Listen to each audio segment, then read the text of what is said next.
Revelation 1486. From the 23rd of June 1940. Detachment from being earthbound. Task. Man's will is extremely strong when it is necessary to resist, as long as he recognizes something not agreeable to him, but very weak when he is doubtful about what is good or bad for him. Therefore, to overcome all dangers, recognition thereof is also necessary, because then the will also becomes correspondingly stronger. Man has certain inhibitions which appear just when complete resistance or readiness for action is demanded of him. And this is always the influence of evil power, which wants to prevent man from resisting. And to fight such inhibitions is man's constant task. Then also the power supply from God is not hindered or interrupted, and the will be strengthened again and again to carry out what is God's will. The problem of releasing yourself from the earthly bondage when receiving the word, is still a problem for you. Too many impressions of earthly life still hinder you, and these do not allow the spirit to rise. The world of the pure spirit recognizes your will and your efforts and comes to meet you with help, but they cannot influence this will, and so they must now wait patiently until you detach the thoughts yourself from all earthly things and willingly surrender to them.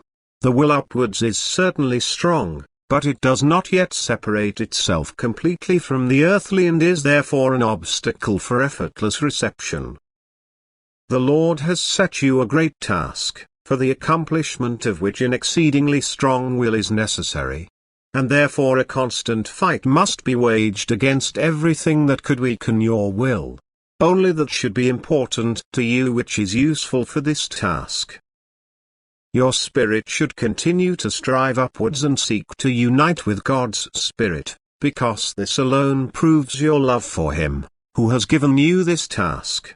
Earthly children who want to serve God must no longer cling to the earth. They must willingly detach themselves and give away everything that seems desirable to them.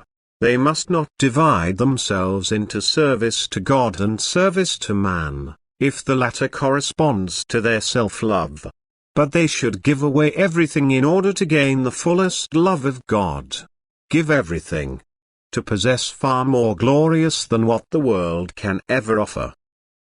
Every thought turned towards God gives man the strength to fight against earthly desires. The will turned towards God earns him graces upon graces. And he will now also be able to easily detach himself from earth and easily and effortlessly find the connection with the world beyond, if he completely disregards the world and only desires God and His love. For this is man's greatest danger, that he divides his love with the world and its pleasures. The one must be overcome in order to possess the other.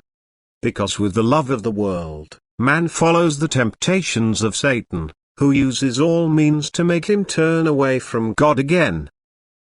Therefore, it also requires a strong will to resist, and the stronger, the more tempting the temptation is. Then man must not hesitate for long, he must be aware of the great danger that a defeat in this fight means for him. He must try to remind himself of the treasure he can lose for the sake of the temptation, and this must prompt him to the utmost resistance. And he must not forget prayer, because if he prays, he expresses his will to do God's will. Amen.